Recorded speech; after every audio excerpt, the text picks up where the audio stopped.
Hello everybody and welcome to another Classic WoW with Mao podcast. I am your host Mao and I'm joined by my co-host today, Mythoclast. How you doing today, Myth?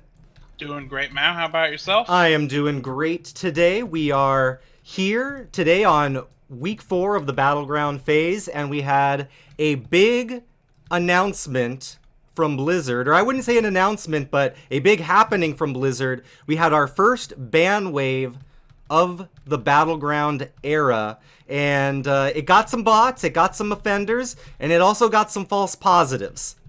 Yeah, we actually have a friend in our guild who logged in to see his account banned and had to get it unbanned the next day by Blizzard support.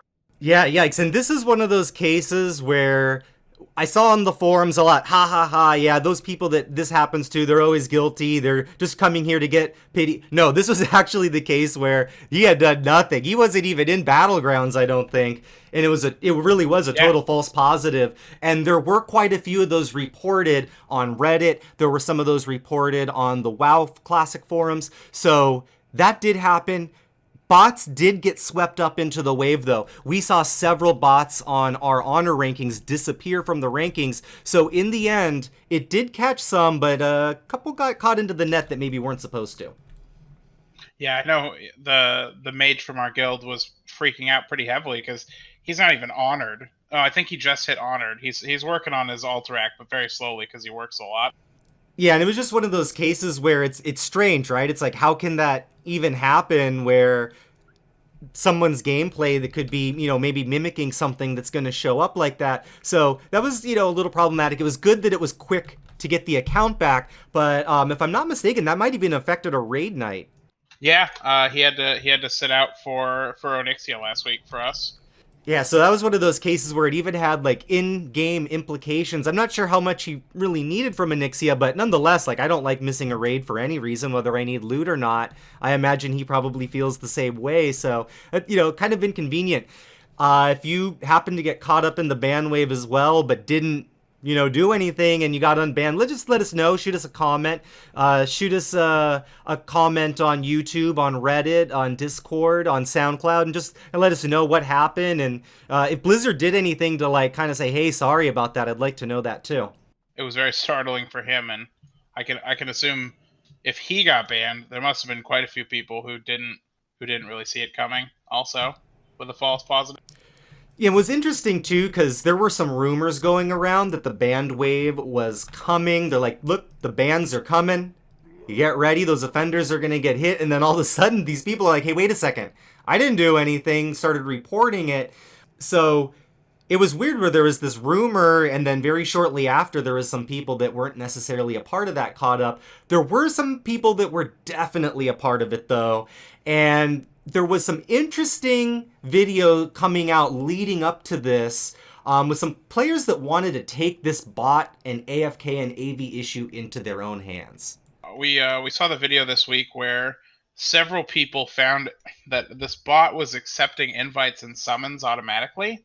So they brought him to this low-level town had someone who wasn't PvP ranking join his party and just killed dishonorable kill NPCs and brought him from, what was it, rank 6 to rank 2 in a matter of hours.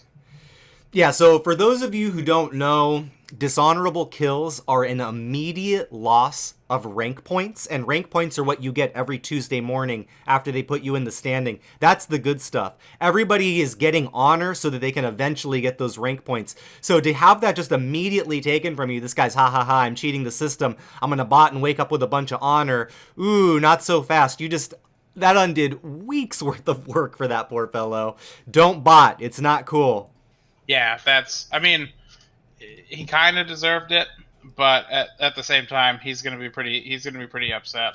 Yeah, I mean, really, when anybody is doing something so drastic as to automate their gameplay, something that Blizzard for a very long time, by the way, has had a very staunch stance.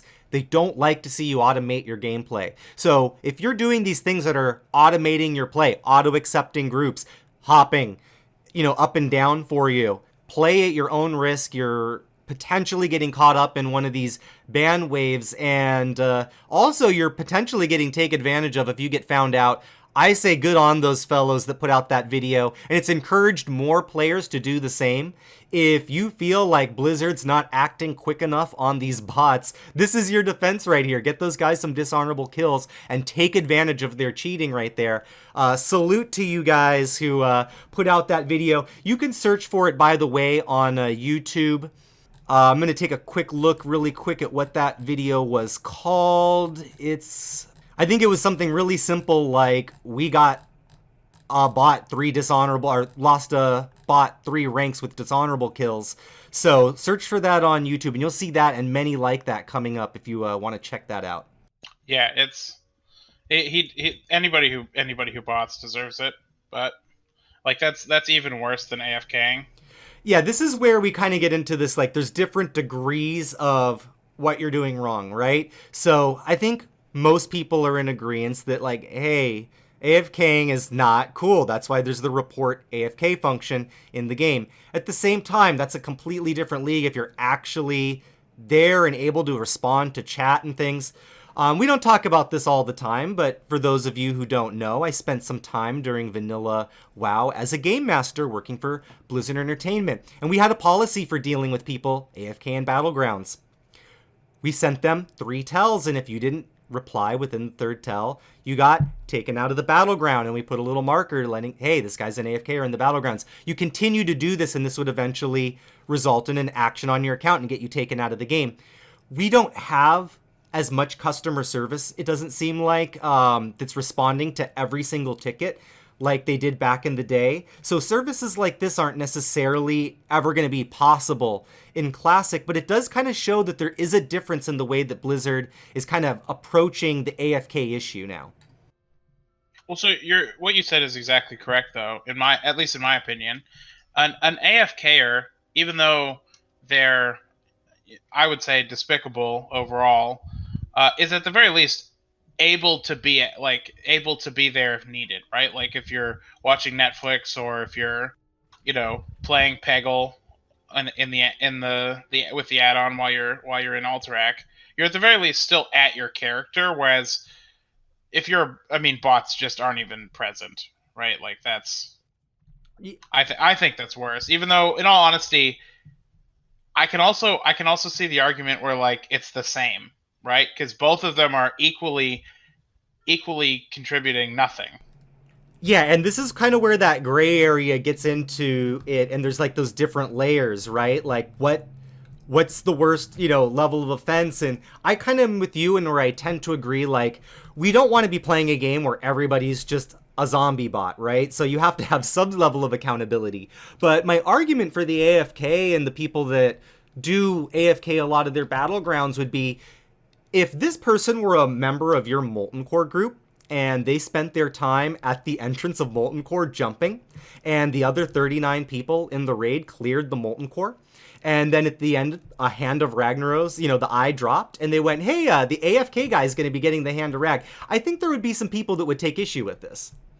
Yeah, I mean, it's It's not very different than that. I mean, there's obviously less at stake in the battleground, but it's I mean, that's a fair comparison. Yeah, and what I would say, and this is, there's degrees too. Like, obviously, there needs to be room for people to take an honestly deserved AFK, right, in a battleground. Sometimes you need to leave your computer. And the AFK timer is short enough to where, like, if you really need to leave for a long enough period of time, it'll do its job. So I don't think that everybody that's just sitting there in a battleground is necessarily an offender, right? Like, I've had to take legitimate AFKs in battlegrounds before, and then you come back and then you get back to it. And if you're gone for too long, you'll get kicked out. It is what it is. But we all know about the people that are kind of perpetually trying to get around this, and this is maybe a little bit of a difference between classic and vanilla, I would say. Yeah, one of the things that I tend not to do as far as assuming who's AFK and who isn't is I always like to wait a few minutes after the battleground starts to see who's still in the cave, because at the very beginning, a lot of times it'll seem like there's more AFKers in your Alterac Valley than usual.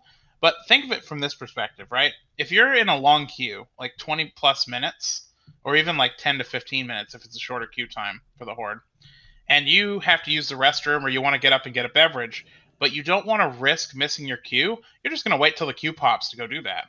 I do it all the time. Like that, nine out of 10 times, I'll start each Alterac Valley late because I wanted to go get a drink or I needed to let the dog out or something. And I always wait to do that until after I'm in the battleground, because if I, like, every single time it feels like if I go to get a drink, I come back and I'm not in a queue.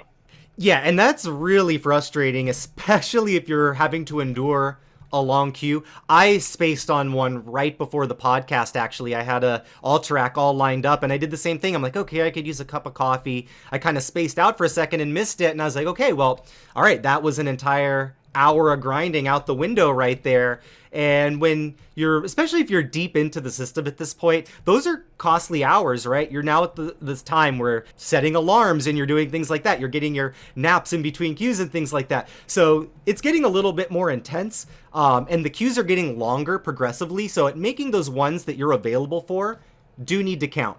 That initial 2-minute loading period, you can't really be doing much anyway after you buff a couple of people. It's understandable that that's going to be the most likely time when someone might need a minute or two.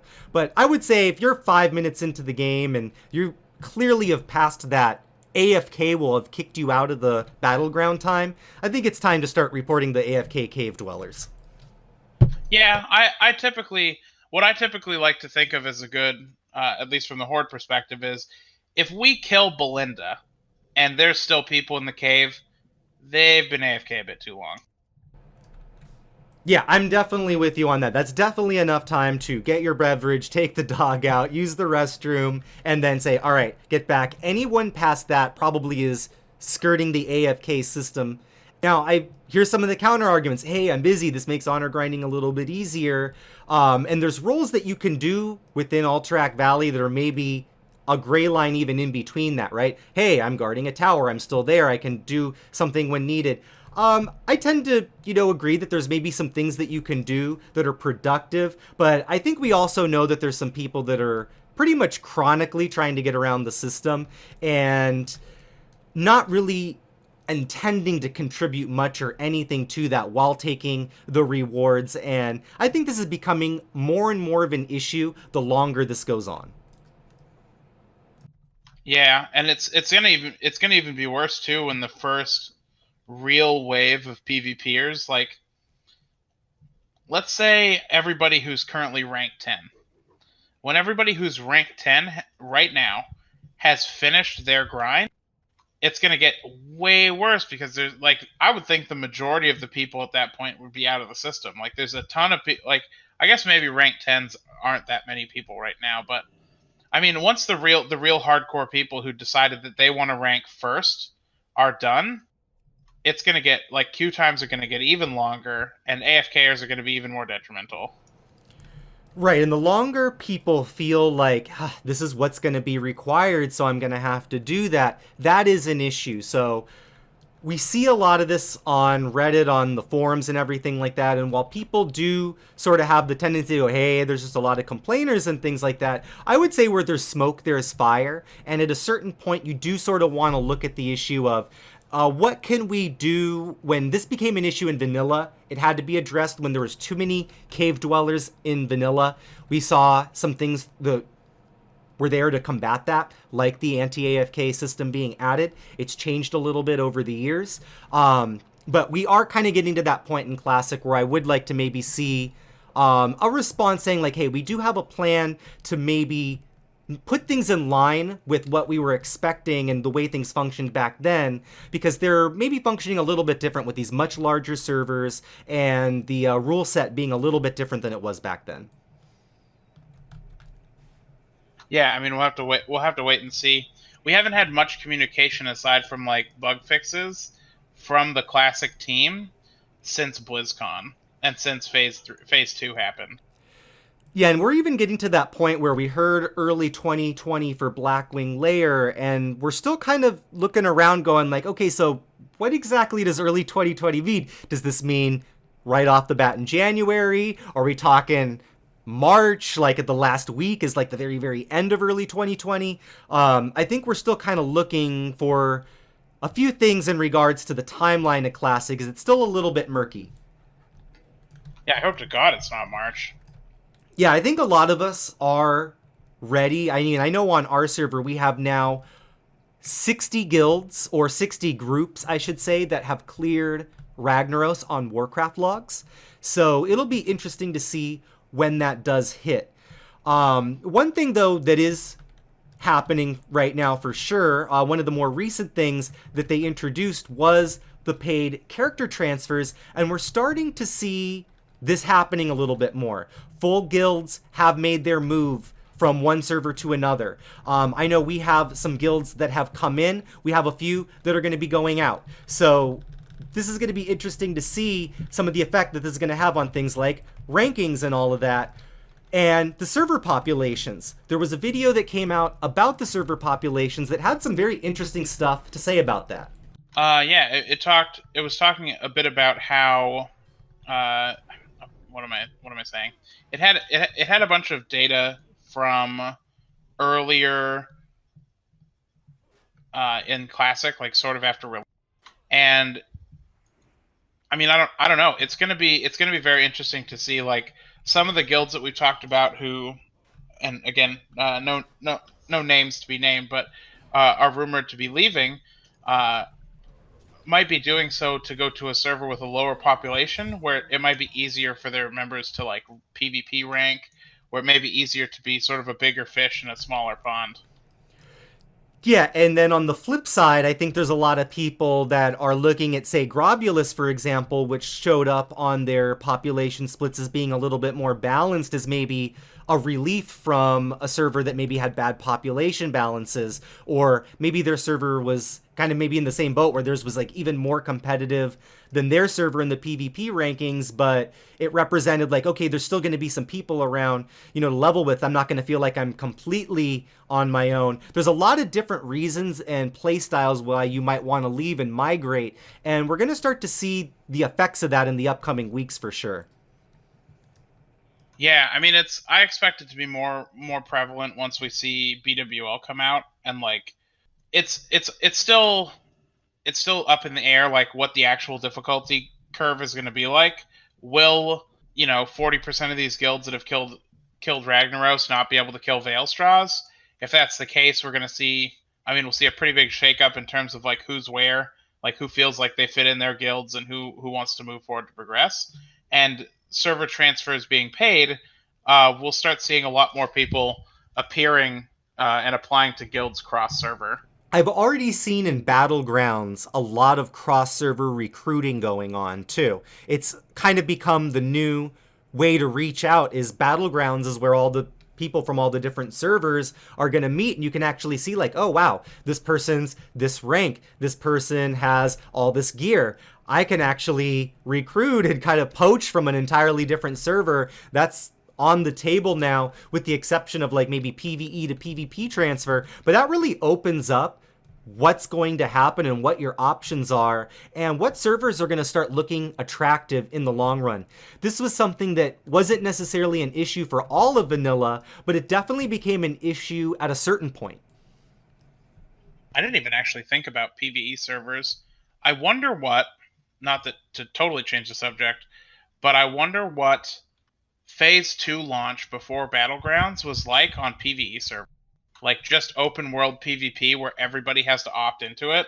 Yeah, this That is must have something been that I would very crazy. love to hear from someone from a PvE server about. What little I have heard is that if you wanted to farm, if you wanted to go do all of that stuff, you could, and it didn't really impact your gameplay at all. But for the people that wanted to honor grind out there, that was, there were people out looking for honor. So what it probably did is it created an environment where the people that wanted to be fighting were fighting and the people that didn't weren't, which in a certain sense takes away from a certain degree of the spontaneity. But I also think it maybe made it feel a little bit more pure in the sense that, yeah, only the people that should be fighting each other realistically, or at least on somewhat of a level playing field, are.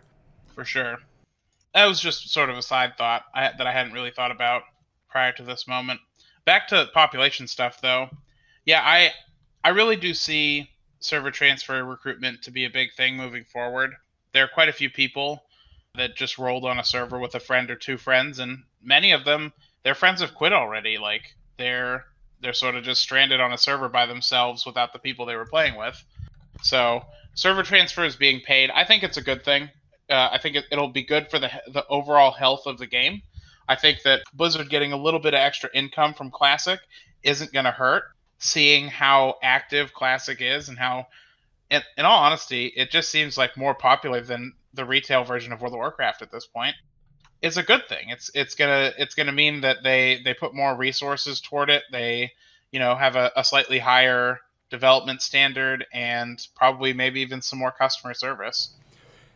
Right, and I think that especially being someone that experienced the other end for a little bit during the earlier parts of World of Warcraft, it was interesting to see the automated system, right? I hadn't played the game since Wrath of the Lich King, so I had missed all of these different updates that happen periodically. So kind of getting thrown into the new system, I kind of understood, oh, okay, I now fully understand what people are saying and the way that it works a little bit different.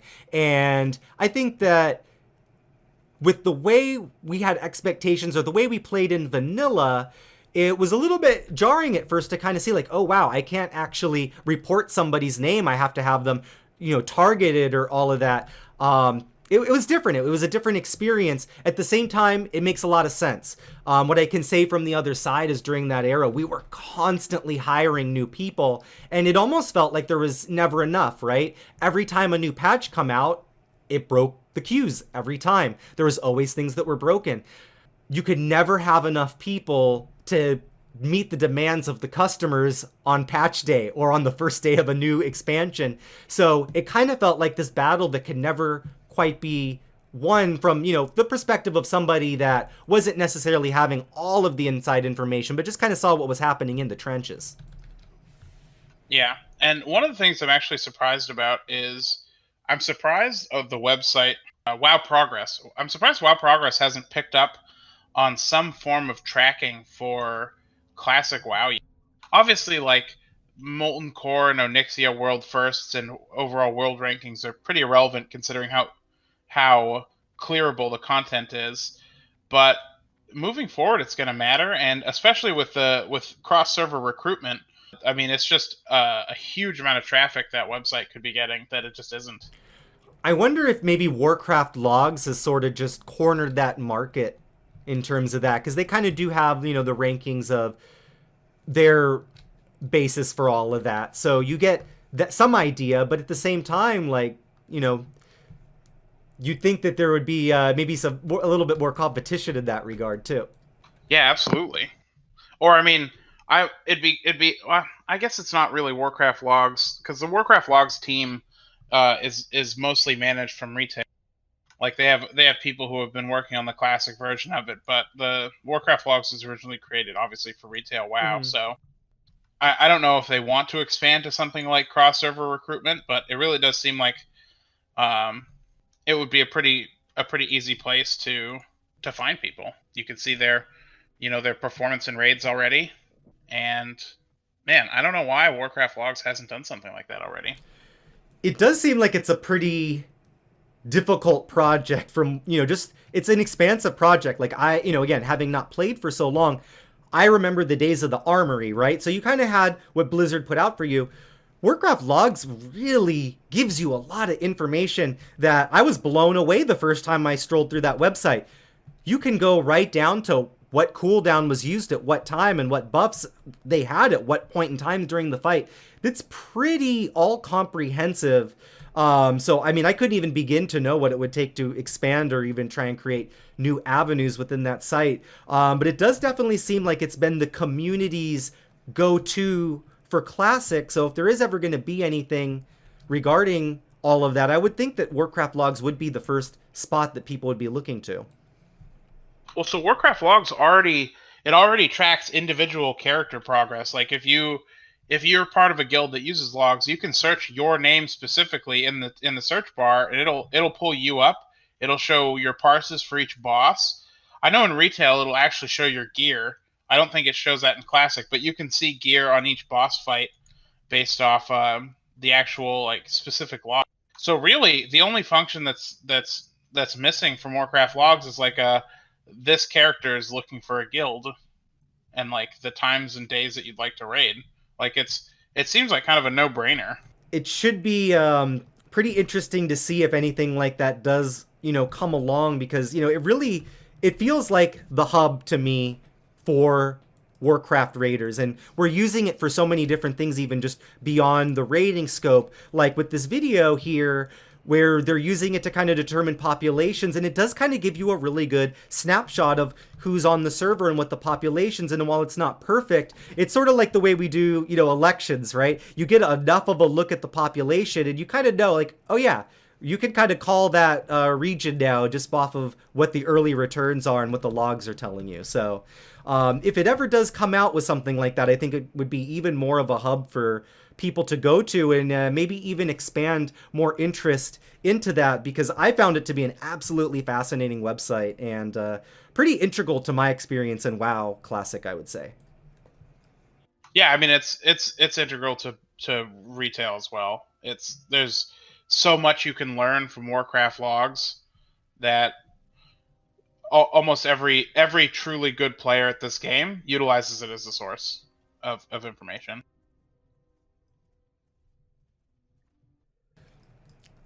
So with that being said, we've got some populations that are definitely going to be in flux. We have certain servers like some of the PvP servers like Herod, and a lot of them that are very Horde dominated. We have others like Heartseeker that have become an alliance hub, and certain ones like ours, the very amazing Grobulus, which has been mostly lucky to have some balance to this point.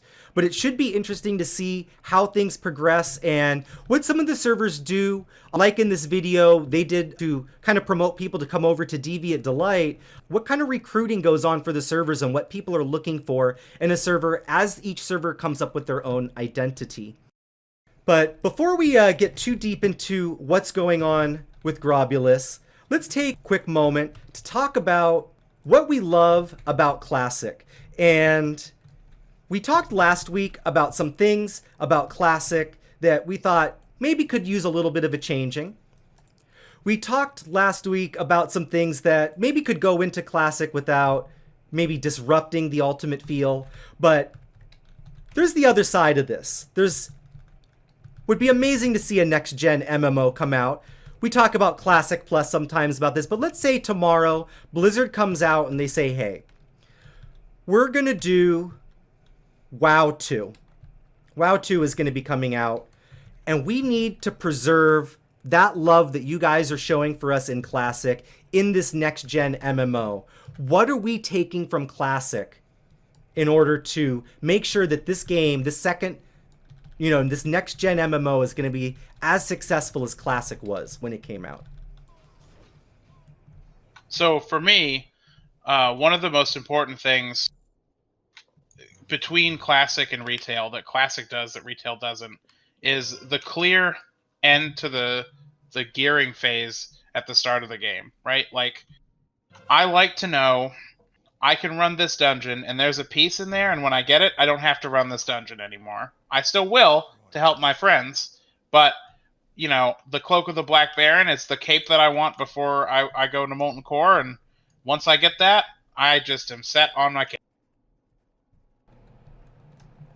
Yeah, and I think this kind of goes to something that a lot of people in Classic have sort of called for, is we want to get back to having these iconic items that matter and mean something within the game. And, maybe they're going to be a little bit of work. It might be a little bit of grinding, but there's going to be that work put in and that reward. And it feels like I've got my eye on this specific thing and I can go out and get it and grab it. And then that's going to be a part of my character and my identity thereafter.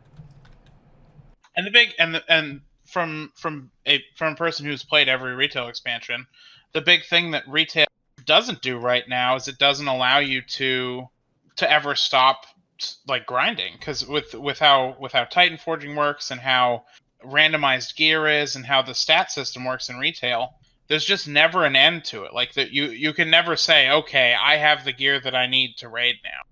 There's always something more you can do, and it's just frustrating from the perspective of someone who's enjoyed WoW so long to not be able to set up like a list of gear, because it's not like it's really easy to get your best in slot gear. I mean, I'm sure there are people who get lucky, like one of the warriors in our guild who killed Rend and got both Dao Ren swords in one kill. But that's got to be a rare occurrence. I've never seen both drop at one time ever, and I've killed Rend so many times that it's ridiculous. Yeah, and having these little unique occurrences like that are kind of what makes WoW exciting at times, right? We, as a guild, had a long period of time where we were on a drought for warrior loot, like just an absolute drought. And we had a warrior run a couple of weeks ago. We had 3 irreplaceable for quite some time warrior pieces drop, and there's a special feeling when something unexpected like that happens, when your expectation gets broken out of nowhere. And even though I would say that there's a level of frustration too, like maybe when you go through those droughts, having those moments where they get broken has a certain feeling and a certain excitement about it that Classic gives you that feeling of uniqueness. And if you're looking for a feeling of uniqueness in your experience, I feel like Classic, everybody is going to have a different experience trying to get to the same location. Yeah, I agree with that. I think one of the other really important things that Classic does that retail really doesn't is just let you sort of pick what you want to do and be able to progress your character through that means. Like you can, for example, all the people who are currently grinding to rank 14 can get gear that's better than raid gear right now. Like most of the gear from rank 12 and 13 is going to be better than anything you could equip from Molten Core or Onyxia's Lair. But that's obtainable for people who really like PvPing. Yeah, having this avenue to go and do PvP in order to get really amazing gear is something that was very attractive to me as a vanilla player, actually. I remember playing on Tichondrius at a certain point. There were a lot of guilds and it was very competitive. It was difficult to get raid spots. And what we were running into is it was hard to get into a guild with a friend. That's sort of a flaw, right? Like you want to be guilded with friends, but there's not that many raid spots available. We had kind of a small crew. So what we ended up doing is re-rolling on a brand new fresh server and decided we're going to make this a PvP focused experience. We wanted to do more PvP. We wanted to focus on that, and we'll worry about raiding later, and we can all stay together and play together and do the PvP thing. And then by the time we were done with that, with our grind and had all this great gear, we were in a good position to start raiding. We were an attractive spot because we had good gear before we even did our first raid. And the other benefit to that too is you probably met a lot of people while PvPing, because back then PvP was not cross server. So when you were queuing into War Songs and Alteracs and Arathis, you were meeting people from the server and building a reputation. I remember that was one of the things that I was most proud about when the Burning Crusade came out, and I was able to join a very good guild for the first time in my WoW career. Like I played in retail. I would say compared to today, I was very bad. Like I was okay at the game, but the amount of knowledge that I had as a high schooler was significantly lower. I didn't really research stuff. I just sort of like played whatever other people were doing. But now, looking back at that, I was always very active in battlegrounds. I had a lot of good friends, and we had a lot of like challenging fights with the members of the Horde. And as a result of that, I knew some members of the Horde. They knew who I was, and I got a reputation on the server. And that reputation was something that helped me and helped propel me to a really good rating position. And I think that one of the biggest things that they need to make sure that it stays there is server community. I think server community is the most important aspect of an MMO, hands down. More important than gearing, more important than content, because ultimately we're here to play a game with other people, and a really well put together community is going to make all the difference. Absolutely. And the thing for me that really sticks out about that is, I've killed Ragnaros so many times in my lifetime. But the thing that makes me want to continue to do that is I really enjoy getting together with my guild and spending that hour or so in Molten Core that we do every week. It's a really enjoyable part of my week. I like it so much, I got a second character up so I could do it twice. But the point is that it's not a passion for killing Lucifron anymore that's keeping me there. It's the group of people that I do it with that keeps me there. And once that ends, it's going to end my ability to want to continue to go into that zone. So having a group of people around that you play with and you can build a community with, to me, is really the first step, and something that Vanilla did and Classic did as an extension of that really well, and something that we really have to try and preserve if there is going to be a next-gen MMO. You want to make sure that it starts at the grassroots level, and that it starts with your realm coming up with some people that are noteworthy people and knowledgeable people, and start creating and setting that tone for that realm. Absolutely. I mean, I think that it's just the most important aspect. I think there's some parts where current Classic, like the game that we're playing right now, could be better at. Like, I think that it is at least my opinion that the cross-realm battleground system, although it's very good for the life of PvP, because man, I can't imagine how bad it would be to wait 50 minutes for an Alterac queue. But even though it's good for the life of the game in terms of PvP, it just means that we're not playing against each other anymore in a way that that means something. And I don't know. I think the thing that we've missed recapturing the most so far about Classic is the competitive nature and the community that really old Classic retail servers really have.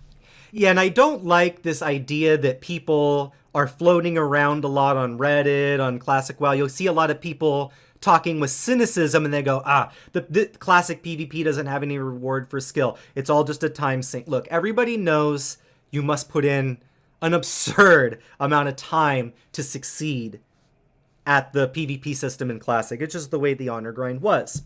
However, if you played it the way that we did in Vanilla, it did sort of have a way of moderating that. If you wanted to win matches, you had to be a part of a good team. Good teams had good coordination. That meant you had connections within your servers. That meant you had a reputation that went, yeah, this guy can follow directions, or they're a good leader. It meant that the grassroots level of the game had to be taken care of first before you could then make that step to that next level of being the most geared out person on your server. It meant that you couldn't bypass interacting with people before you could then make that leap to being the server badass, for example. There had to be a step for you in order to get there, and it meant playing with other people first.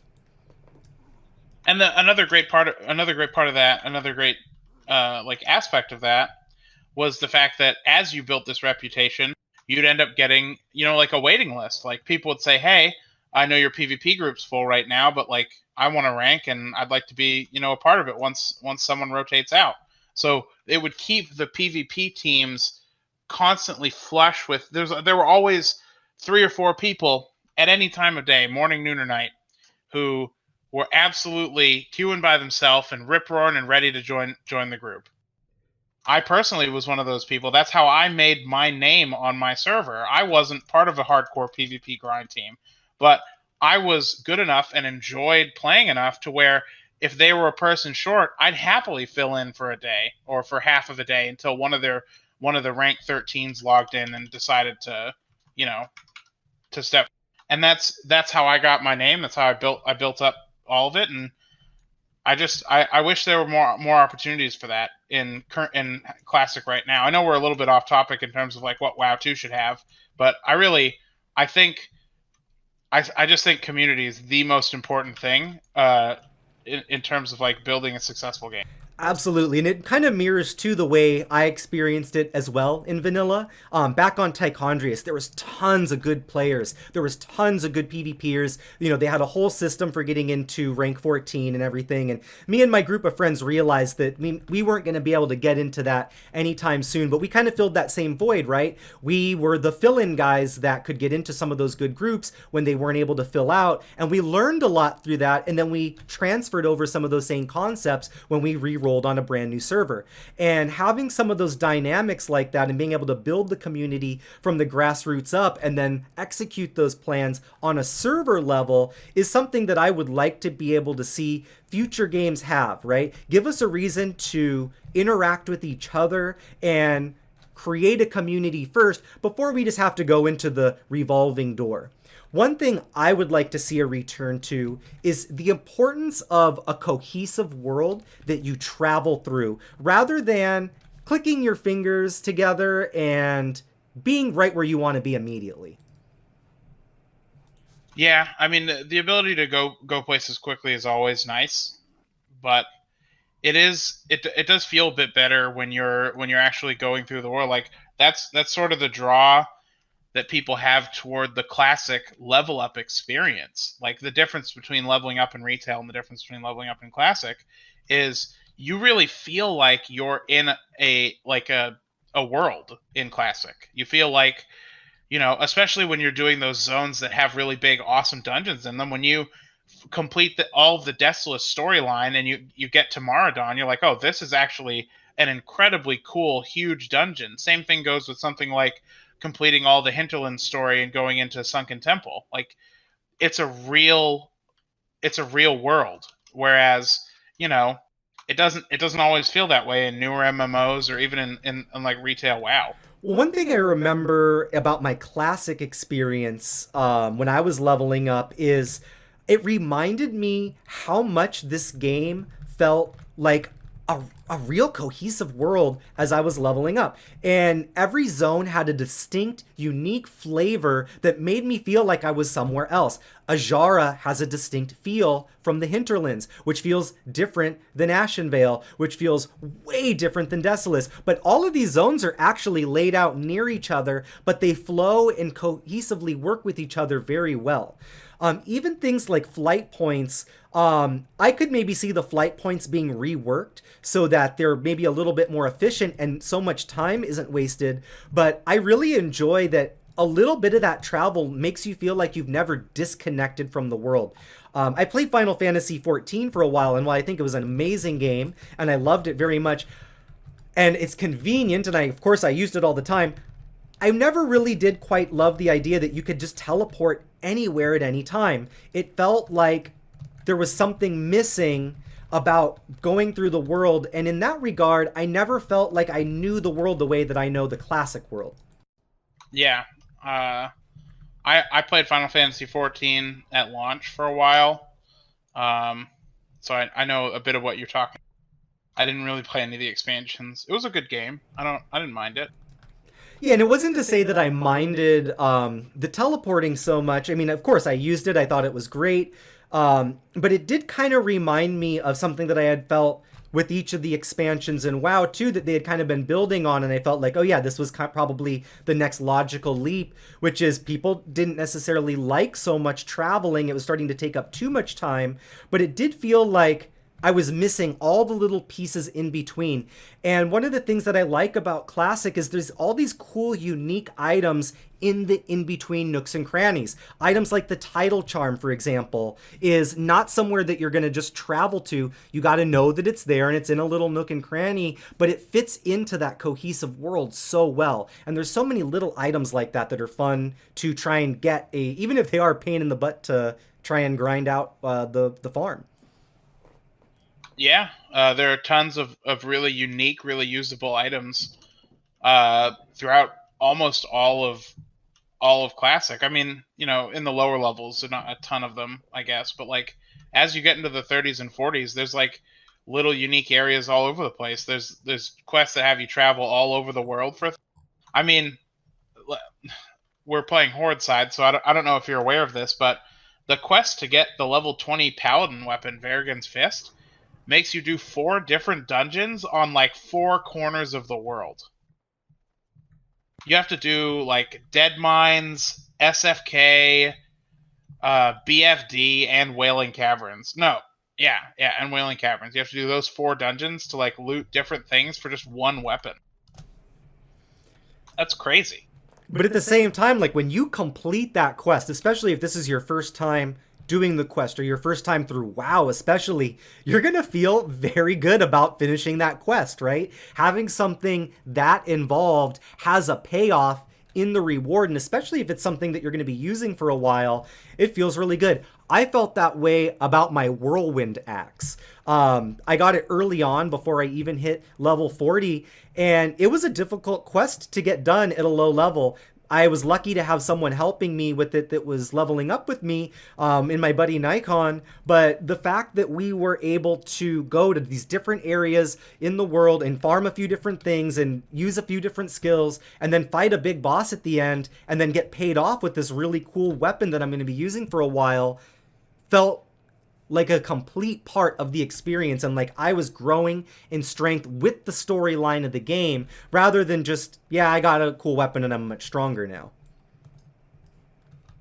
Yeah, absolutely. And I mean, especially too if you're new to Classic or new to WoW in general, like the quests that have you go to these far off dungeons are pretty incredible. I remember when the first time in retail when I did that quest with a friend of mine, because my first character was a human. I had never been out of the human starting area. I did west, like Northshire and Elwyn Forest, and then I did Westfall and Red Ridge.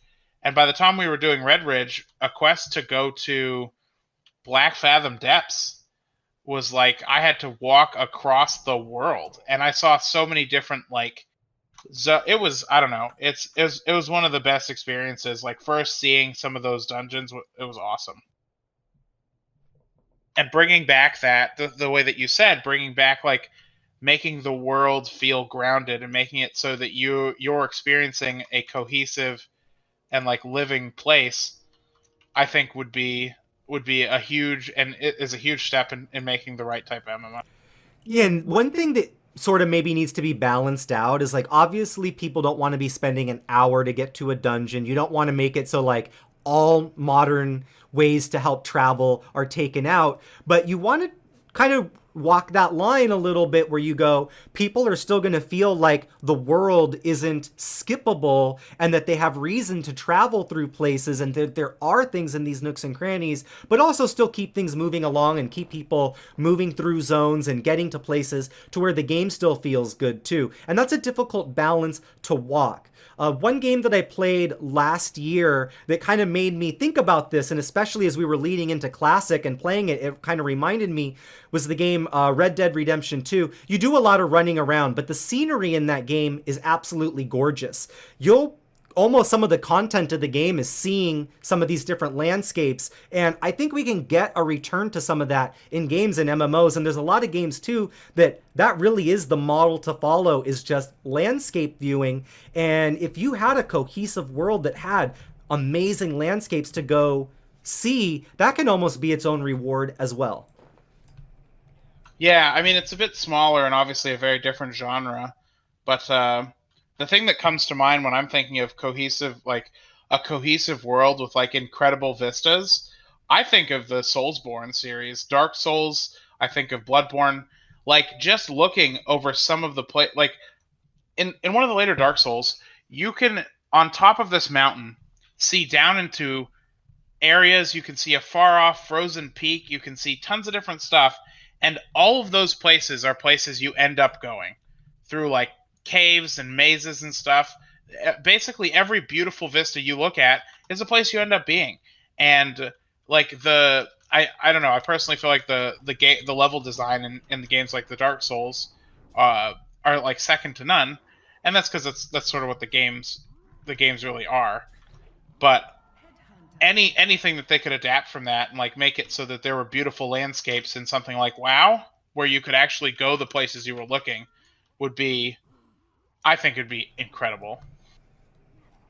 Yeah, and I think it kind of offers this alternate solution, right, to what I think maybe some people feel could be an issue with retail. I think I personally would have an issue if I were playing retail, just feeling like the world isn't all cohesive and we aren't trying to do it. Having beautiful landscapes makes the travel part something where it's like, hey, wait a second, this doesn't have to be a negative necessarily. This can be part of the experience while still maintaining that cohesiveness that made, vanilla WoW such a success and made it so much fun to play even 15 years later.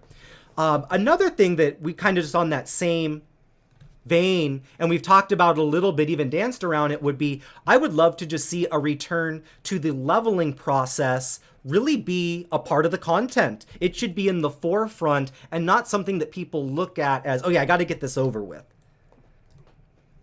I don't I don't disagree, but I don't know how much I agree with that also, because even when it is a part of the content, I still feel like I got to get it over with. Like I don't really know how they design the leveling process to make me care more about it, because it always just seems like a means to an end for me. But I don't know, I'm very different than a lot of people when it comes to that. Yeah, this is what that's sort of interesting to me. I found the WoW classic leveling process to really be enjoyable this time around. I think each time you redo it over and over and over again, you probably lose a little bit, right? And then you'll get to the certain point where you will kind of just mechanically feel like, yeah, I just got to get this over with and burn it out. But after having not done it for so many years, there was definitely this piece of I loved going through the quest and traveling and experiencing the world. Maybe having a bigger world helped with a lot of that. And I would say maybe just the whole concept of the way the dungeons were really felt epic at this point in time in MMO development. There's some really great fights in some of these dungeons, and they really add to the experience as well. So I think between like the questing system and the way it moved the game and through the dungeons, it really did create an experience that, especially that first time through, that I felt good about. Yeah, the dungeon design in retail WoW versus the dungeon design here are two very fun, like different fundamentals. Um, it seems more like the dungeons in classic WoW weren't really designed to be run over and over again, even though they can be. Like all of them are very grandiose. If you look at like the size of something like BRD, doing like a full BRD clear is ridiculous. It's massive. Even like all of something like Sunken Temple. There's like four different, like what, one, two, three. There's four different floors on Sunken Temple. Four different like levels to the dungeon, like packed with different types of ads and like tons of different stories. The the design of retail is much more designed around like a quick 20 or 15-minute thing that people can like pop into and do. Like dungeons are all very short comparatively.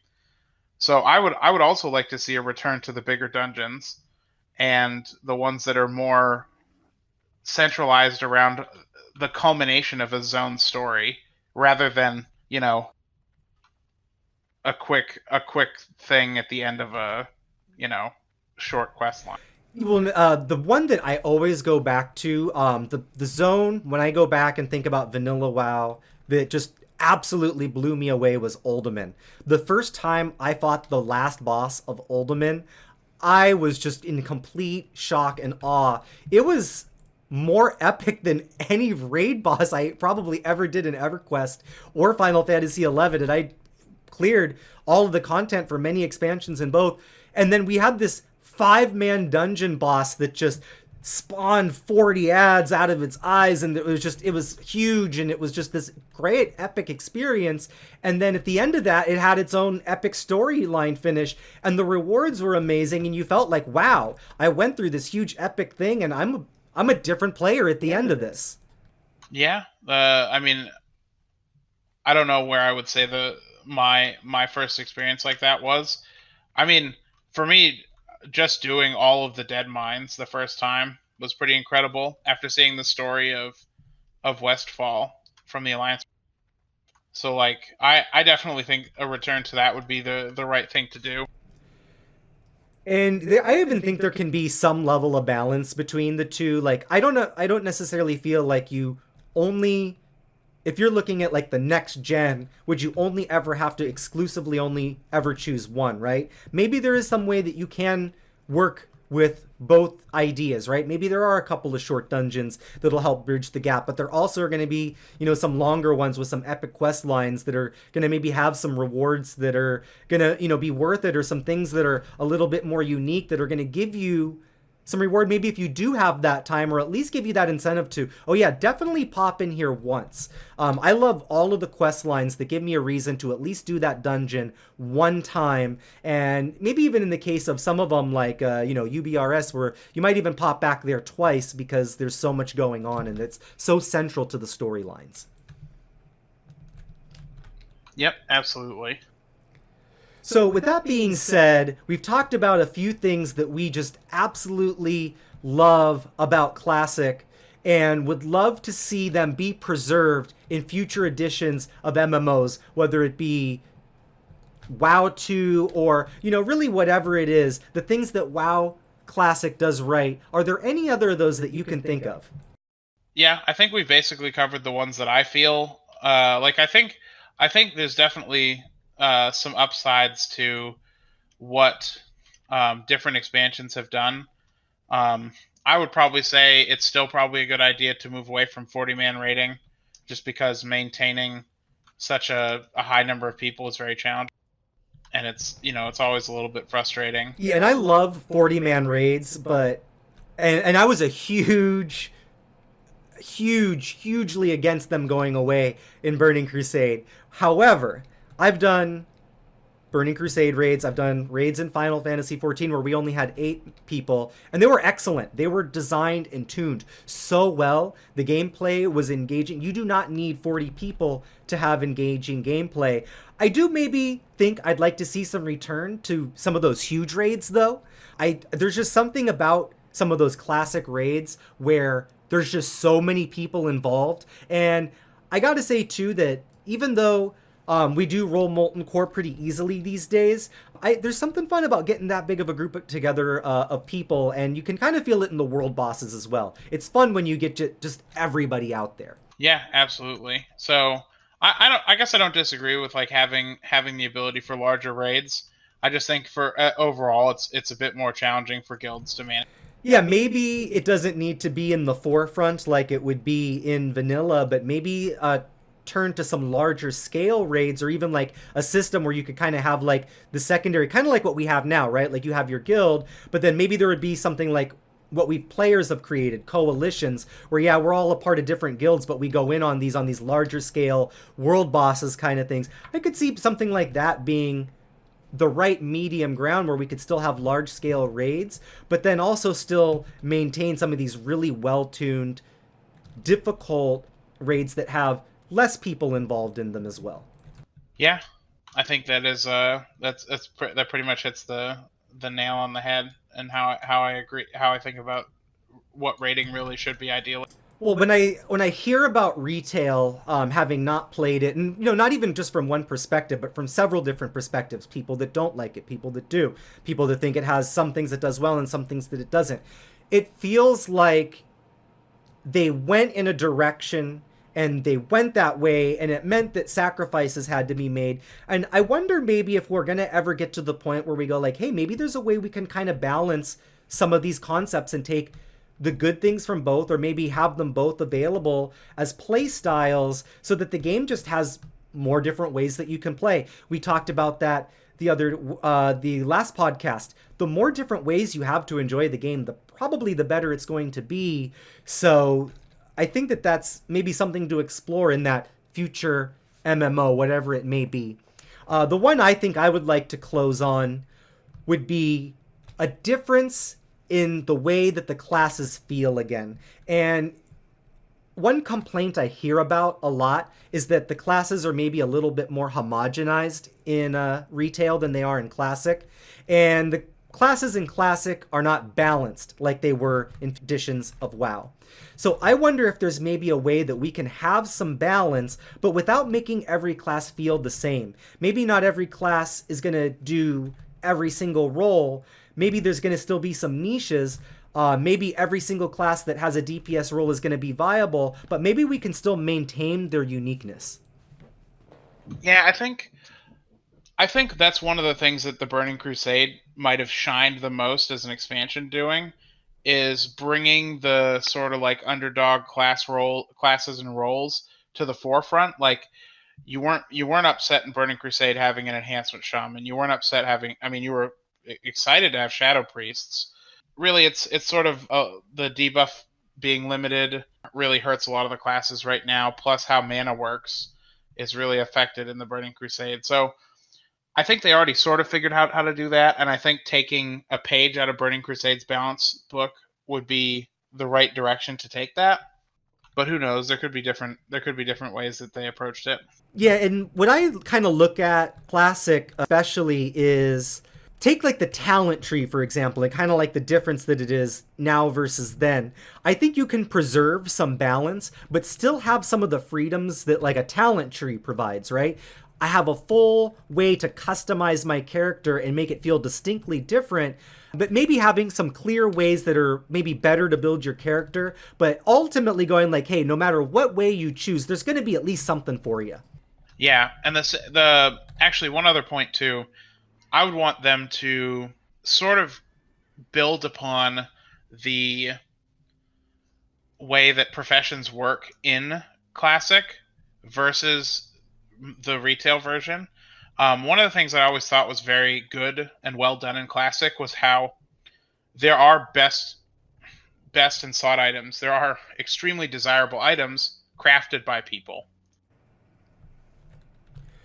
Yeah, and I think this is important because crafting is central to the community. And if you don't have items that are ultimately desirable through the crafting system, it essentially makes it so those crafting isn't as valuable as it could be. It's pretty important that like an item like a Lionheart helm is craftable because it's going to make the people that get that pattern central to your community. B, it's going to make the items that go into those desirable throughout the lifetime of the game. And that's going to put people back into the world constantly. Who those people are might change over time, but there's always going to be people that need that item. So there's always going to be people going out to farm arcane crystals and the other things that you need to go do that. So there's always going to be people to engage in world PvP with and people to compete with and all of those things. It trickles on down each way down the ladder when crafting is an integral piece of the game's design. Yeah, and it's nice that there are items like Lionheart that are craftable in this version of the game, because in retail and in subsequent versions of WoW, you would craft items that would be very quickly replaced. Like a purple crafted item in most scenarios is something you replace with gear as soon as you start raiding. There's never, I mean, there are some situations throughout WoW's history where like there was a raid piece that was craftable, but never anything like retail, or rather like classic's version right now, like where the Lionheart's irreplaceable for DPS warriors or. Yeah, and just having some of the cool unique items too, like some of like the engineering ones, the mind control cap, some of these other ones where they're just unique items that have good functions within the game situationally, I think make a really big impact as well. And again, it keeps an economy going for all of these items that used to make up some of the more desirable items that go into the game. Yeah, so I think that's my last point about what I would make sure stayed relevant. Yeah, if you have any ideas, things about Classic that you would never like to see missed out in a future MMO, leave us a comment on YouTube, leave us a comment on Reddit, SoundCloud, hit us up on Discord, heck, even in game. I'm in Grobulus. Shoot me a tell, people do all the time. Let us know because we would love to hear it. We are just as interested as you guys to cover some of these topics and just some of the things that made this game so great that we would love to see in a future edition of the game. So, with that being said, we have an interview for this week's podcast from a couple of members of the Grobulus community. They are Ilythil and Blackplague, and they've run several RP events, and their interview can be heard in the podcast final edition right here. We have two very special guests on the podcast today. We have Blackplague and Ilythil. Welcome to the podcast, guys. Hi, Mo. Thanks for having us. Hello, thank you. Well, so you two have an RP event coming up on January 17th, and I gotta say, this is the most ambitious one I've seen on Grobulus yet. Tell us a little bit about, first about yourselves and about the event that you have coming up. So, I'm Ilythil. I'm a resto druid for Hurricane. I have been role-playing off World of Warcraft for about 12 years, the vast majority of which was Dungeons & Dragons. I started WoW back in Cataclysm as a Worgen hunter. I thought it was super cool. I got really into the story, and that's kind of what got me into lore and got me down the rabbit hole of WoW. I am Blackplague. I am from Hand of Lordaeron, which is a Forsaken guild. I have been playing World of Warcraft since vanilla. I've been only role-playing since Burning Crusade. And I've always loved writing. That's what really got me into roleplay. I like the creativity. I like the unique styles that it brings. And I love the imagination that's required to do it really well. I came to Grobulus because I always wanted to try out a PvP server, but I didn't want to lose the roleplay aspect. And at the time, this was the only RP PvP server available. Ended up being a really good choice. I love this server. Yeah, same. I came because I came with Dungeons & Dragons friends who we all roleplayed together, obviously. And when it came to choose between this and Bloodsail Buccaneers, Grobulus just seemed like the place. I gotta ask, as a member of the Horde, does your guild, to hype yourself up in raids, play "Rock You Like a Hurricane" over voice chat? One of our raid teams has an entire music component to it, and that song comes up often. Yes, and they're awesome. Long-term suspicion confirmed. Guys, on the podcast right here, we've talked about this before. Hurricane does play that song. Yes, thank you for the admit. No problem. I'm positive that's where the name came from at this point. We have it in theory that was the case, so that was this is a big moment for me right now. Oh, we have a whole entry on like our the Grobulus wiki. If you want to know where the hurricane actually came from, it's all on. Are you sure it's not the song? I can't confirm or deny further. Okay, well, thank you for that. Fair. Okay, now for the upcoming event. Yes. Do you want to tell us a little bit how how did the two of you get together in terms of working cross faction to make this happen? Well, so actually, we got put in together by our mutual friend Lakwaz / Okwaho, who you may know as a player from Redwood Tribes, who is the one who always does all the fantastic poster advertising for all the Horde RP events, and he's actually been the person who's helped me kind of get into the roleplay journey here on Grobulus, because I always was a participant back on Shadow Council, on Emerald Dream, on Wormrest the Cord when I would casually try to roleplay. Not ever anything big, but I saw he had done a big RP event early on, and I said, hey, I'd be interested in trying that. I don't think anyone's doing that Alliance side. And I basically asked him for as much help as I could, barely knowing the guy. When I came time for this, he was the first person I looked to be my Horde counterpart, and he actually sent Blackplague my way, and it's been fantastic so far. Cool. I was fortunate enough to get also caught up in this for this event coming up, trying to get some of the PvPers together. And I got to say, it's been a great community. It's been a lot of fun getting to know you guys and getting to get to know the RP community a little bit closer. Can you tell us a little bit about what we should be expecting at this event? So at this event, you can expect pretty much everything but a PvE aspect. Unfortunately, we can't bring a world boss into Moonglade. We actually specifically decided to do it a week before that boss hit so that people would not be competing for the buff for Lunar Festival. But there will be PvP. We've decided to have some war games, which are still to be decided. And there's definitely going to be a lot of role play around. We're going to try to get vendors up so people can sell their wares, whether it's your magical water or all the way down to just picking lockboxes. Everyone can do their trade and hopefully get in some role play with the opposite faction as well. Of course, we'll have the actual awards themselves. We also have a bit of a masquerade thing going on that we're working for, because it's fun to have kind of like that neutral hangout dance thing if you don't want to go do the vendors or the PvP. Just exists within. We have found that there's fantastic locations around Moonglade for stuff, whether it's something as silly as the photo booth or the Storm Rage Burial Grounds, which is just like a line of sight nightmare that we think will be fun for people to try and murder each other in. That actually I'm personally very excited for the photo booth. Yeah. So you mentioned that there's going to be awards at this. This is super cool. Grobulus Awards. I know a lot of people in my guild have already started voting for this, already have picked out some favorites. I've talked to some people on the server. They've started to tell me who their favorites are. What are some of these awards that are going to be given out at the event? So it's our first iteration of this, hopefully more. And we wanted to go with some pretty solid awards. We wanted to have a nice theme to tie it all together. So we figured Moonglade's a nice neutral location, and the ancients, the wild gods of Night Elf and Druidic lore, have some pretty key characteristics that we're going to see in people.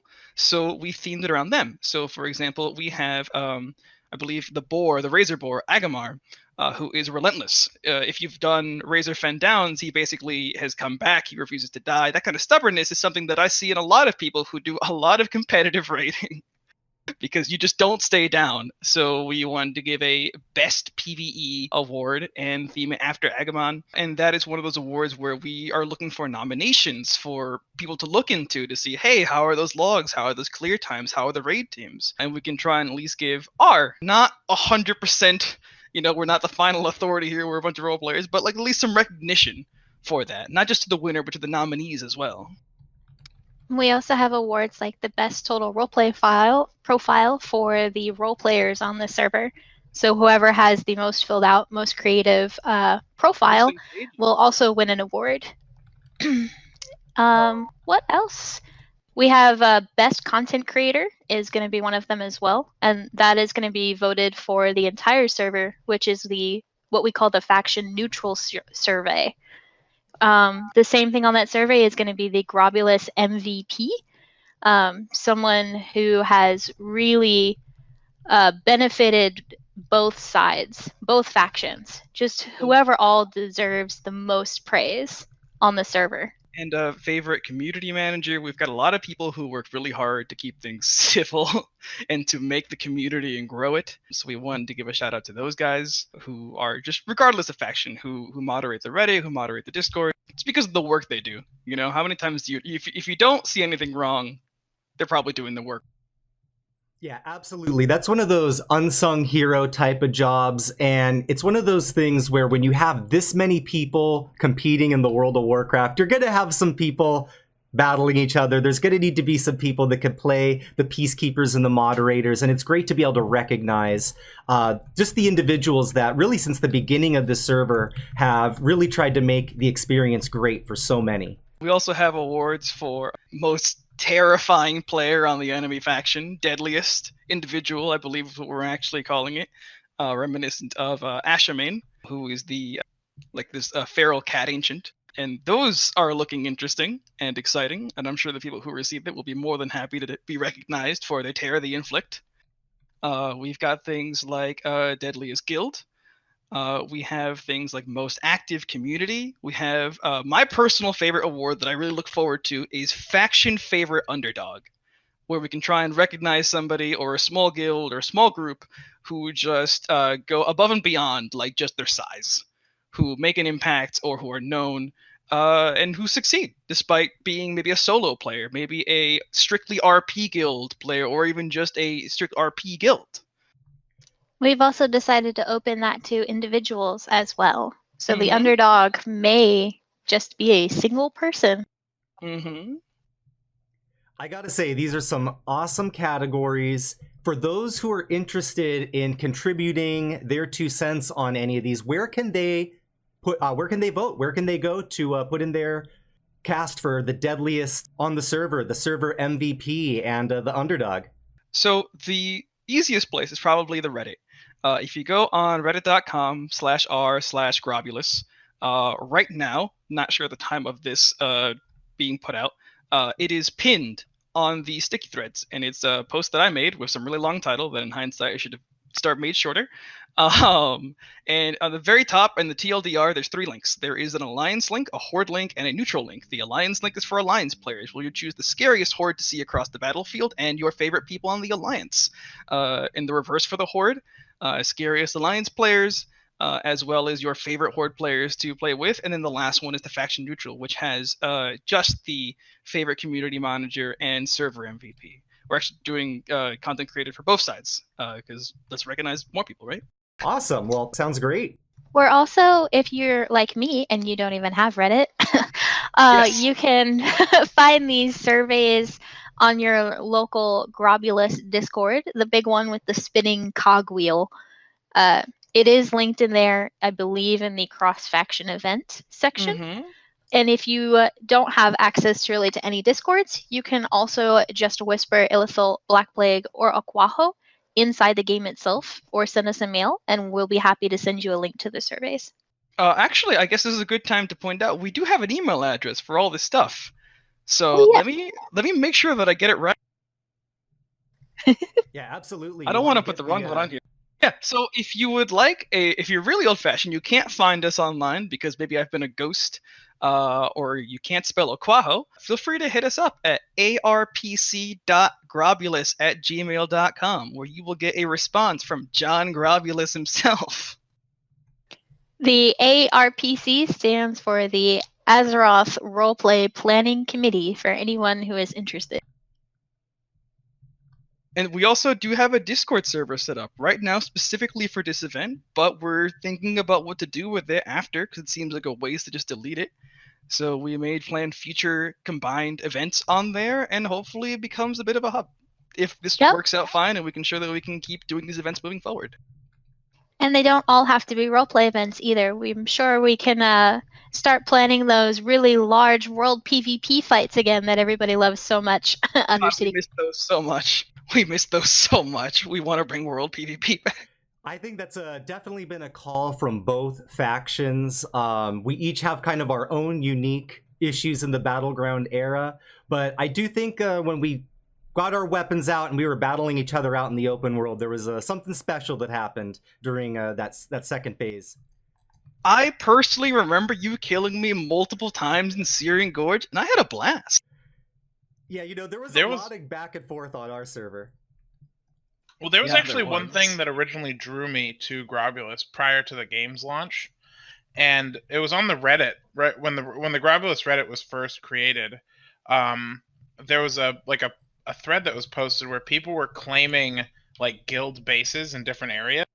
Yes. And I'd really love to see a return to that, because one of the things that we talked about for a long time is like where we'd actually like to have our base as a guild. Because again, we're not like I wouldn't say we're like the most hardcore RPers, but I would love to compete and to be a part of the community in terms of like world PvP with like guild bases in different zones. Let me tell you one thing. There's no need to be a hardcore PvPer. Like, that's it. There's no measure of dedication to this. Like, you just have to do what you want, what you enjoy.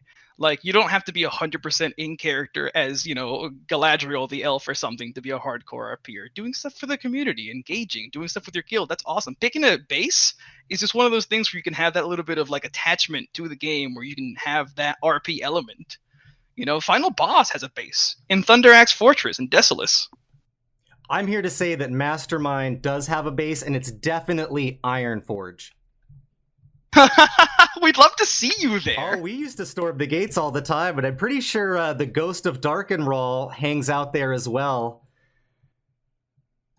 Yeah, we all disappeared once our new Frosty Alterac home came to existence. Yes, but I do promise to make some late night visits to Ironforge once again. I had a lot of fun hanging out in the tram. We look forward to that, let me tell you.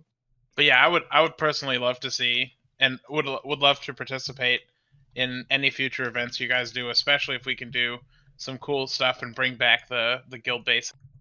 Mm-hmm.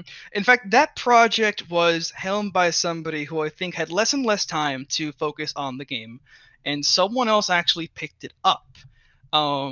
So if you are that person, or know that person, or would like to pick up the guild-based map project, also feel free to send an email to John and Grobulus at arpc.grobulus@gmail.com, because we would love to get in touch with literally anyone for that, because that was, I think, one of the nicest community projects that we had going. People were so eager to contribute, to pick a spot on the map and to see them, and I think it could really go for an update. It is an unfortunate fact that as 4 months have gone by, some of those guilds have dropped, and I think it's time to see what the actual Grobulus landscape looks like. Completely agree with you, and hope this is an all right thing to say as well, but if you have donations in any kind, hit up that email address as well, because I'm sure they would love to get any one who wants to lend a hand or has some items they'd like to donate, because this is sounds like it's gonna be an amazing event. Well, so actually, in terms of donations, we've got 3 different ways people could help out if they're interested. We have items. If you are interested in donating an item that we are currently either seeking as a specific prize, the biggest ones being Hyacinth Macaws, which are a pain to grind and buy, feel free to obviously get a receipt somewhere, screenshot yourself so it's not just, oh, I sent one, to Ilythil or Blackplague or either of our bank alts. Mine is Coinkeeper, it's one word. Blackplague, I'm not sure if you have a couple of them. Mine is Garrux, which is GARROX. Yeah, and just let us know, make it public. That way it's, always accountable and everything, because we want to be crystal clear about where all this stuff is going, what it's used for. But anything like that, if you just want items that we can raffle off, let us know. We can include that in the message. We're currently doing a charity drive as part of this event. It was a bit of a half-baked idea that ended up becoming something pretty wonderful. So if you want to donate money to just be shouted out at the event, we have this, we're currently taking team trees, and if you make an account with like your character name or your guild name on there and you donate it, send us a screenshot, we'll give you a shout out at the event. And lastly, we have a couple of art prizes. So if you are an artist who would like to donate your time, or if you think it's super cool that whoever wins the best roleplay can get some character art, also feel free to hit us up and we can try and work anything out. I'd like to put in that Okwaho was the major proponent of the donating to the team trees. It's definitely his baby that he's running, and there is even talks of continuing that trend for future events where it will just become a Grobulus thing. Yep. In fact, we've actually gotten over 150 trees planted already, like right now.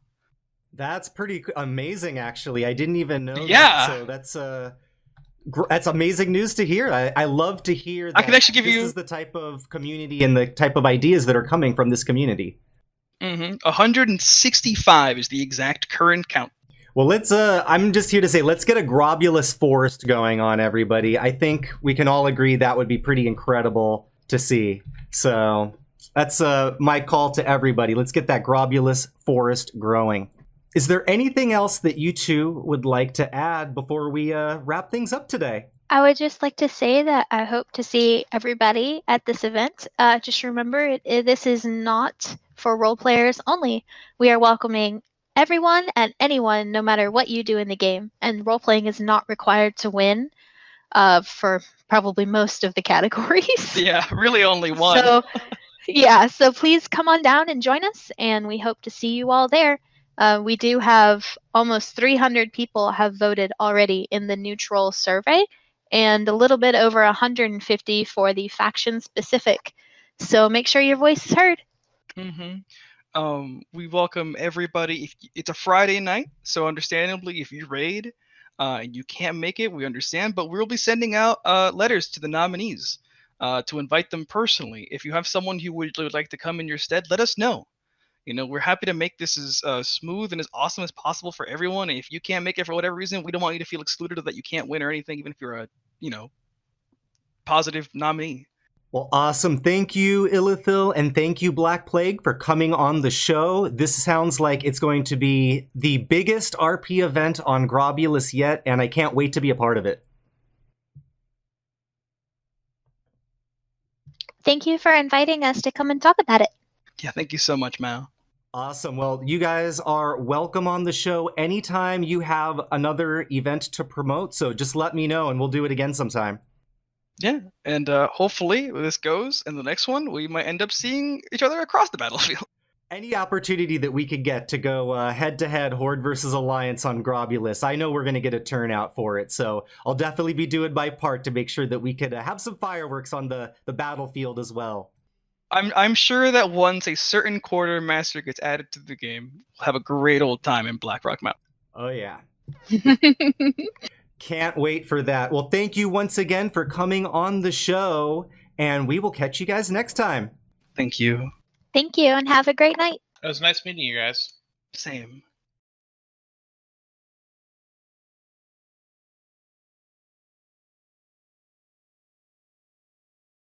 January 17th, what's now looking like the most ambitious event thrown on Grobulus coming up. Blackplague and Ilythil are putting in the works for this. Very excited to be a part of that. Anything else going on the server of Grobulus that's caught in your eyes this week, Myth?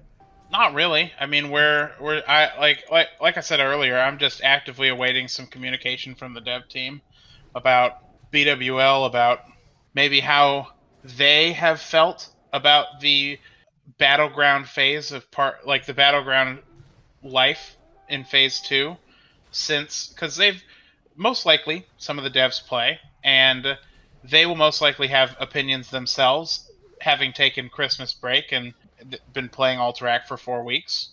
So I'd like to see what their thoughts are so far, and whether it aligns with ours, and that maybe this isn't the exact spirit of Classic, and maybe there's a way to change that, or we get to deal with what we have. Yeah, I know that within our server community, there's definitely been a little bit of pushback. This has been the first week that I've really seen people actively kind of pursue some of the bots, some of the people that have been violating. There was a lot of, call to report some of the people, and apparently it did work out. Some characters are mysteriously now missing from the honor system that were, called up as bots and everything. So you can definitely feel some frustration, amongst the community. There's also been a little bit of pushback from AV. I've been seeing more groups trying to get some Warsong going these days. However, it's still difficult, right? Alterac Valley is still very, very, very powerful in terms of the reputation grind, in terms of the honor meta. So it's definitely still the flavor on the server, even if there are some groups who are doing some Warsong these days.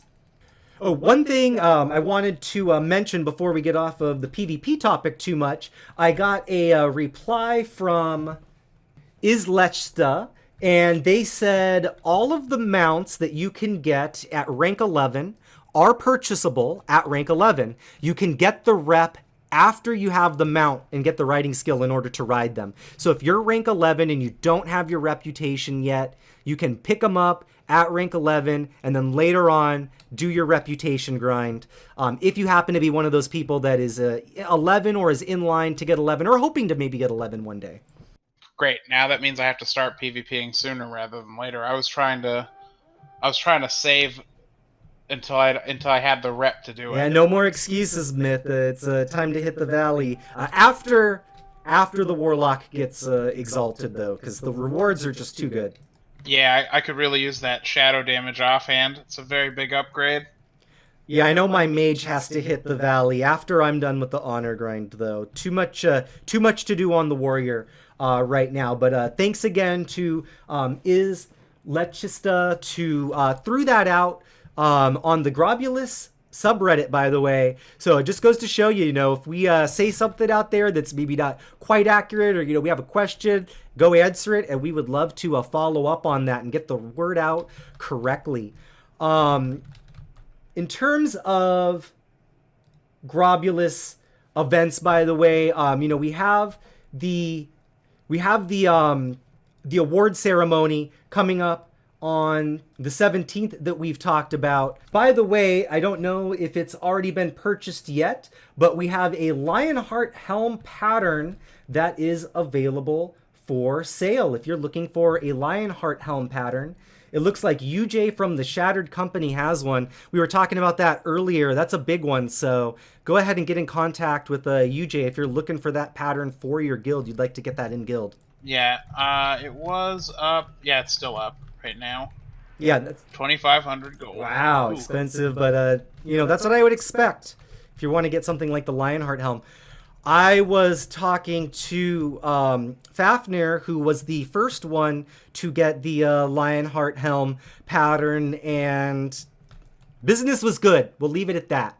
Over 100 sold. So you can do the math, how much it was selling for at the time, and over 100 crafted. So that's a pretty big profit margin. Probably harder to get these days, but it's an item that's never going to go away.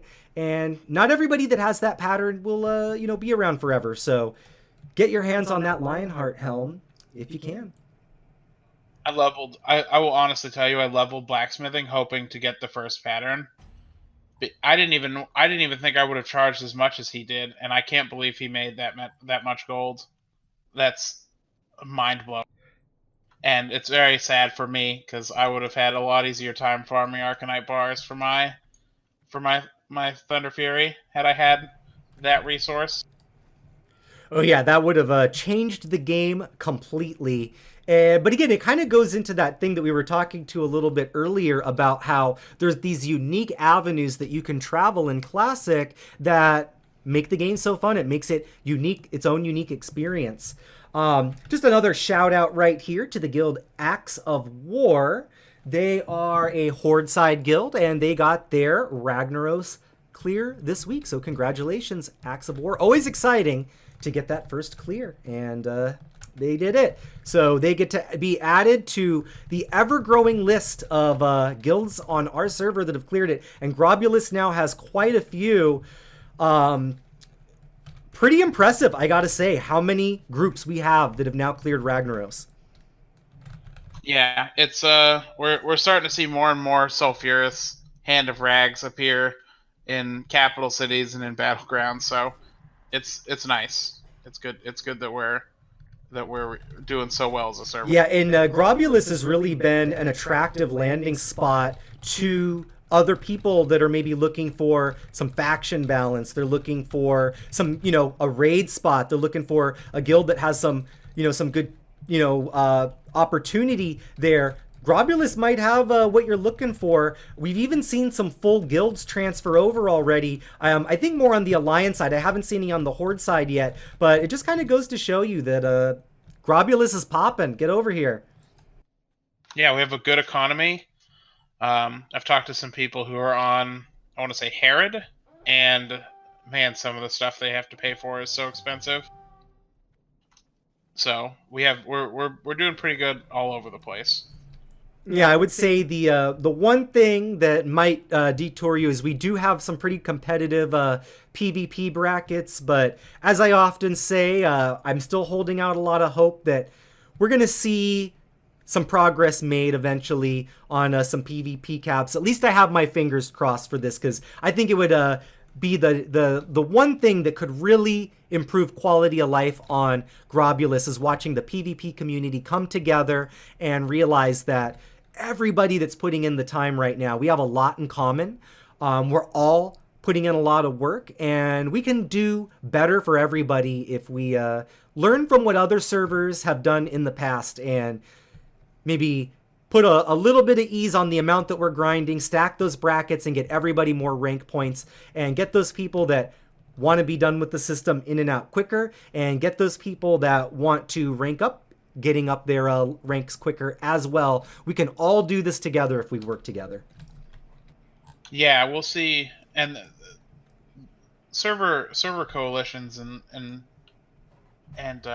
brackets like that will also be useful once AQ gates are on the table as well. Yeah, that's going to be a time too when just even cross faction communication is going to be a huge one, right? We're going to be getting to the point in time where people that want to get the Scarab Lord are going to be putting forth that grind. There are things that can be done as a server to improve the quality for everybody. So, if, people want to work together for these things and make Grobulus a very special place for some of these unique rewards, we can do some pretty cool, unique things as a server if we work together. So, just something I'm hoping to see. By the way, the event that I was talking about earlier, I think it was the fireworks in Darnassus that we might have talked about earlier, and there's some cool screenshots of it if you did happen to miss that event or catch it. Pretty cool that they did fireworks in Darnassus. So just a shout out to you guys who did that. Super cool, and the screenshot from it is awesome. So just a kind of a neat little thing that the Alliance side did on Grobulus. All right, Myth. Well, I think that's everything that's happened this week on Grobulus. Anything you want to leave us with today? Nope. I look forward to, this coming week. Hopefully our Onyxia Deathbringer drought will end. Probably won't. But we're almost 40 clears in without a single Deathbringer drop. I would definitely like to see one, just to see the streak broken, if for no other reason. Of course, I would love to see one of our much needed weapon upgrade warriors to get one, because quite frankly, they've been raiding way too long without one. So come on, loot gods, show us a Deathbringer, please. But other than that, we'll just see what the week brings us. I still think there'll probably be little news about BWL this week, since this week is the retail patch 8.3. So the final big patch of the expansion for retail. So we probably won't hear much this week, but maybe we will. Who knows? Yeah, I think it's going to be a definite watch for BWL once retail hits, and we've had a chance to have the guilds that are heavily involved in content clearing get through that, and kind of the race to get to the content clear is over. Then I think maybe we might get the opportunity to hear maybe something, but I'm kind of skeptical we'll hear anything before that's over at the very least. Yeah, so the first week is no mythic raid, it's just the heroic raid. So the real world first race will start a week from Tuesday. So it'll start, the 14th or the 15th? The 14th, I think. And that'll probably take a week or two. So we're really probably not looking at an announcement until closer to the end of January, which is super frustrating because, it's not like we're going to stop running Molten Core, but it'd definitely be nice to add some variety to the monotony at this point.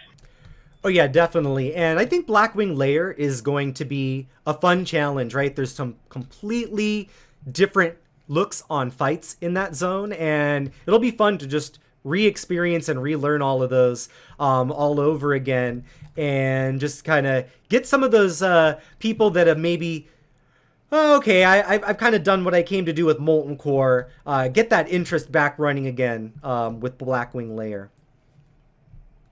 Yeah, I know. I know.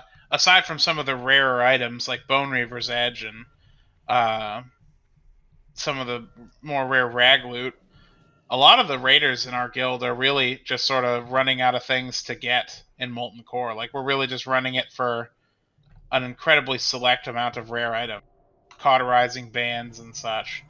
Right, like warriors definitely still need some rag two-handers. I'm sure we'd be happy if Perdition Blade dropped, but we're getting to that point where we're like, is this just a DE? I don't know. Does someone want to do this for a different enchant? Yeah, mo-hum with a lot of stuff at this point. Yeah, almost everybody has almost every tier piece, barring a couple people still needing chests. So, we plow through quite a bit of it, and we're not even handing out all the loot at this point. So, like I said, it'd be really nice to mix it up, to be in a fresh situation where almost every item is going to be hotly contested. Absolutely. Well, thank you, Myth, for joining us today, and I look forward to doing it again next week. See you next week. Thanks for listening, everybody. Yes, and if you have any questions or comments, please leave them on YouTube, on SoundCloud, on Reddit. Hit us up on Discord or even in-game. We would love to hear it. Topics you'd like to talk about, just let us know and we will talk about them. Also, if you have any extra time, please like and subscribe. Spread the word about the show. We would really appreciate that. Also, big announcement I forgot to do at the beginning of the show. Now on iTunes, so don't forget to check us out on iTunes as well. And if you have the opportunity to subscribe on there, we would really appreciate it. All right, thank you everybody for listening, and we will catch you all next week.